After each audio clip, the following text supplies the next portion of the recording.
I have eaten my words. আপনি হয়তো বাংলাতে অনুবাদ করতে পারেন যে আমি আমার কথা খেয়ে ফেলেছি, কিন্তু ভিউয়ার্স না, এটি আক্ষরিক অর্থ করলে হবে না। Eat one's words এটা একটা ইডিয়ম।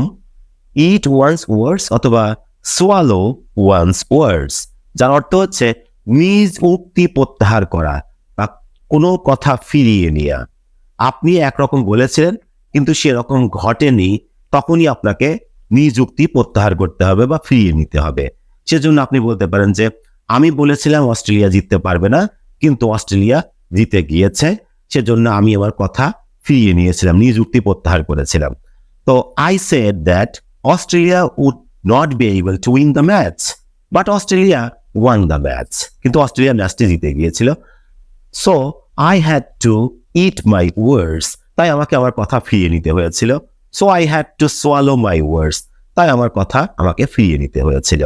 তো এরকম করে আপনি ব্যবহার করতে পারেন যে নিজ উক্তি প্রত্যাহার করে নেওয়া বা নিজ কথা ফিরিয়ে নেওয়া, যেটা আপনি বলেছিলেন সেটি সেরকম ঘটেনি, তারপরে আপনাকে সেই কথাটি ফিরিয়ে নিতে হচ্ছে। সেক্ষেত্রে আপনাকে বলতে হবে eat one's words অথবা swallow one's words। আমি বলেছিলাম তুমি কখনোই পাস করতে পারবে না, কিন্তু তুমি পাস করেছো, তাই আমাকে আমার কথা ফিরিয়ে নিতে হবে। I said that you will not be able to pass the exam, but you have passed. কিন্তু তুমি পাস করেছো।